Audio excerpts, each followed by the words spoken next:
Can you buy a $670,000 property, only put down 10% deposit, and get the benefits of that price going up, of the whole 167,000 going up, by just paying a 10,000 deposit and locking in your price? We're going to tell you, stick around.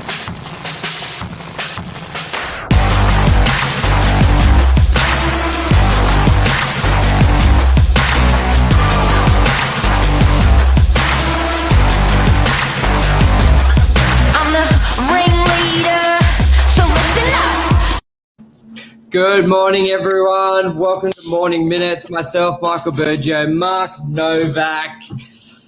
10% down, nothing to pay for 2 years. Sounds like we're selling washing machines or TVs, but we're not. Too good to be true. How are you, Jeff? Good morning.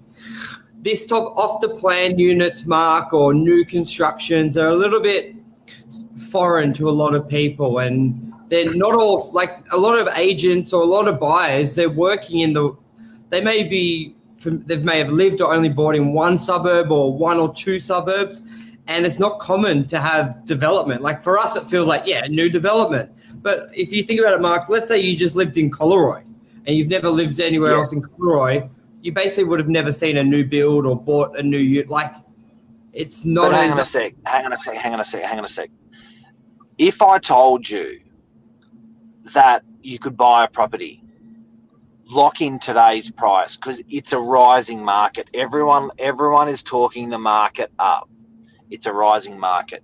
If I told you in a crazy market, like I think also the big banks were saying it's going to go up 30%. Yeah. If I told you on a $700,000 property that the big four banks are saying it's going to go up 30%, that's $200,000. If I told you that you didn't need the finance for $700,000 yet, you needed it in 24 months' time, but you could lock in your price of $700,000 and it's going to go up, there may be the opportunity where it goes up $200,000 and you only had to put down 10%. That's nuts. Yeah, and this will tick the box for people who may not be ready to move into something, may not be ready for finance, may have the 10% deposit ready, and obviously they may have been saying, I'm going to do a Europe trip, but obviously that's off the cards. Money may be coming in the future, and they're like, oh, I'd love to buy something, but I'm just not ready. What can I do? I don't want the money in the bank. Because Mark, the money in the bank, it's not like the old days where you got interest. Well, a significant amount of interest. And people are like, where can I put it? I don't want to put it in shares. I don't know shares. I don't want to risk it because this is my unit deposit. I don't want it sitting there. I don't know what to do. And tell us a solution. Let's say you are in the position I've just said. What can you do? What should you do? It's different to a dishwasher. If you're buying a dishwasher or an oven, the price doesn't go up. Yeah. Like for Harvey Norman, it's good news to say 24 months interest free. Just because it's good news, there's no interest. You get to lock in to buy what you want. You get to work towards the dream, or you may have said, I always want this plasma, I'm going to buy it. And I got 24 months, I'm going to enjoy it straight away, and I got 24 months interest free. This is different. This is an appreciating asset. This is good debt. It's pretty incredible. Yeah, that's key, isn't it? Now, so putting 10% down, and so you don't have to pay anything, any taxes, any loans or nothing for 24 months?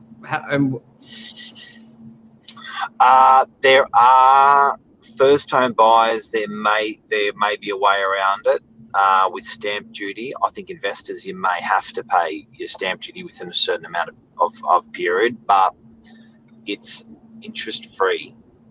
And what triggered us guys was I've had a couple of conversations this week, and people watching, you may just know this. You may just think this is very obvious. Of course, I know that.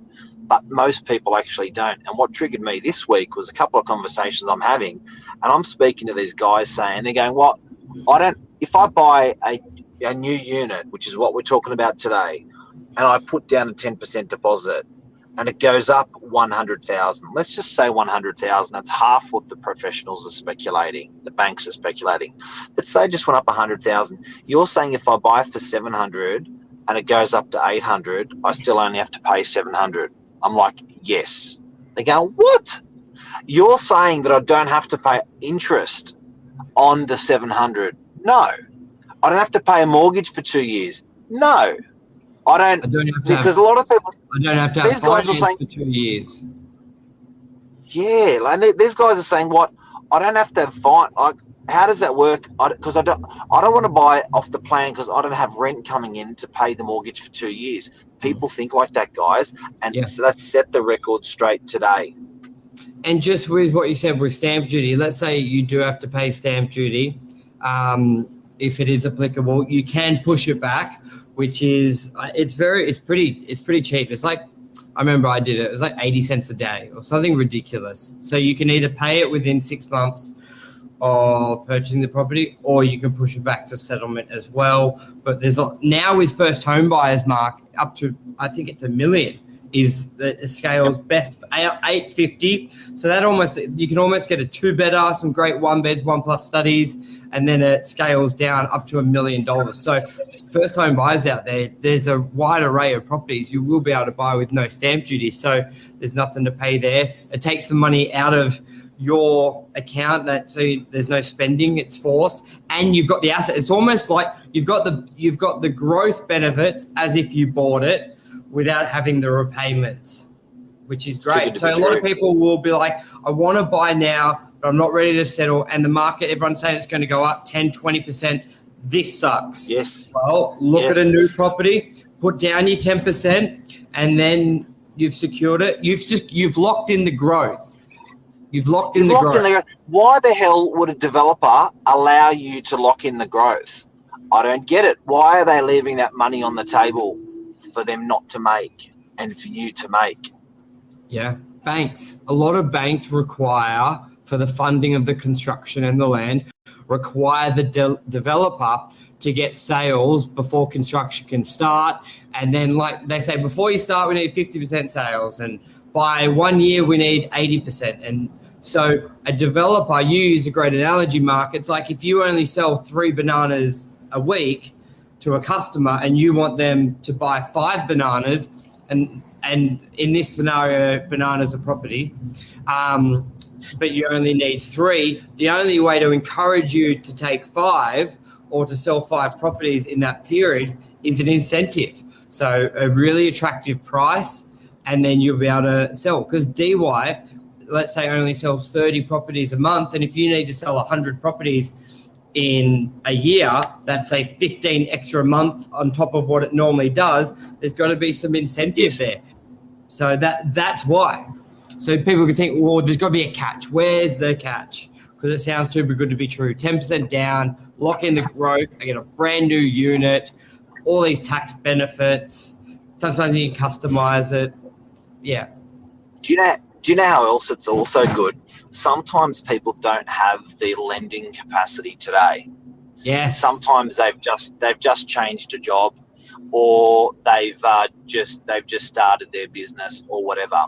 They know 100% that business is good, that they're going to be pumping in 2 years' time.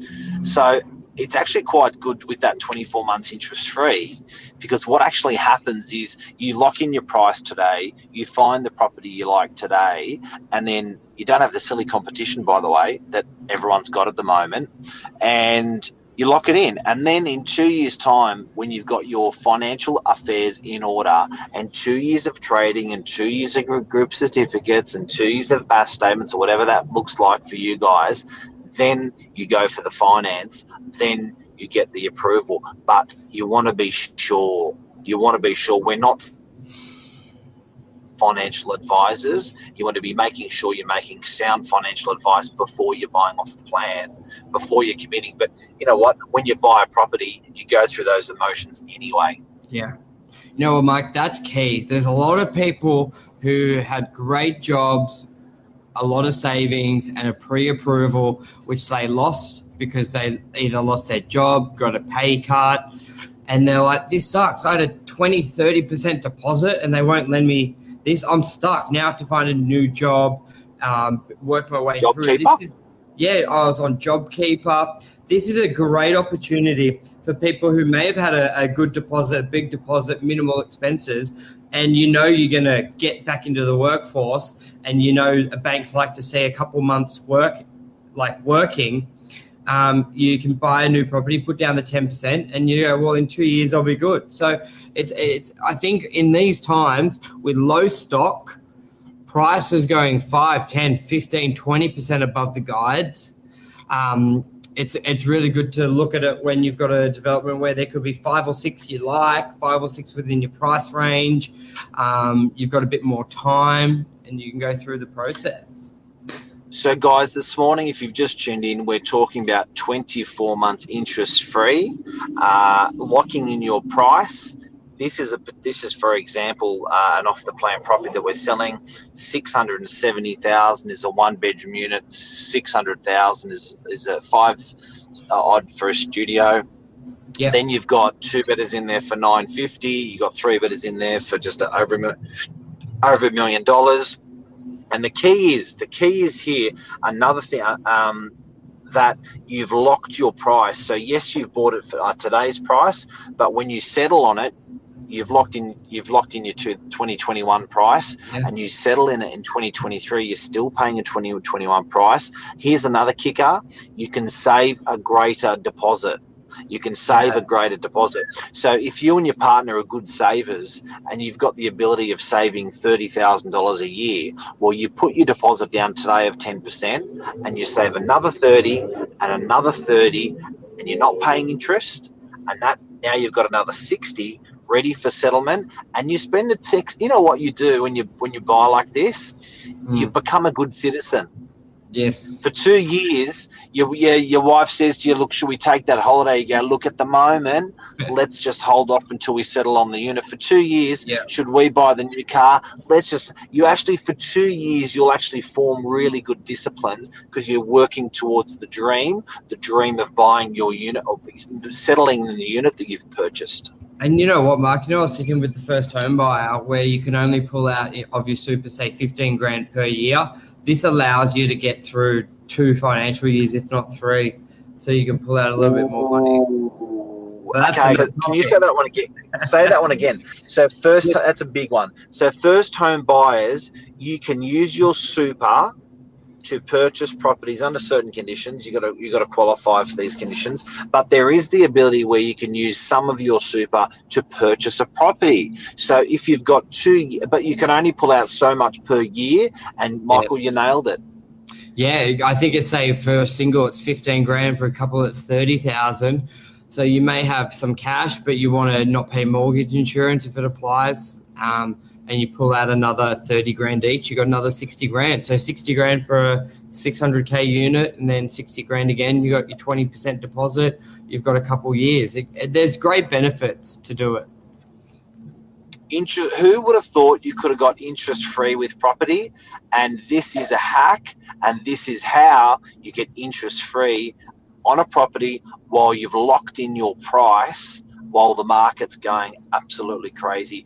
But guys, you have to buy in a low stock suburb. My advice is do not go and buy something where there's 1,000 or 2,000 units being built and replicated.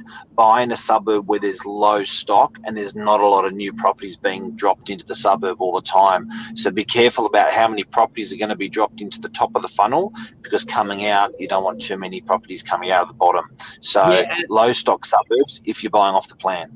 And it's good to look at that way. You may think a lot of units are being built, but you got to look at how big the suburb is. And I think a good example is, let's say DY 3 years ago, a lot of people like so much development, but people didn't take into consideration there were already 9,000 units and they're building 600. Yeah, 600 is a lot, but 600 out of 9,000, is it? Compared to areas, say like Parramatta, where they had, at the time, they had a suburb of 4,000 and they were building 4,000 or 2,000. Big difference. Very good point. So strong don't point. Just because you see a lot on the market or see a lot of construction, just do a bit of research, speak to the agent. It'd be very easy to find out how many properties are in a suburb or a postcode. But I think that's a wrap, and yeah.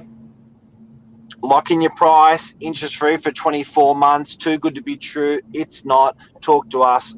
Pass this show on to someone who it can help. Love ya. Thanks. Bye. Yeah, mate.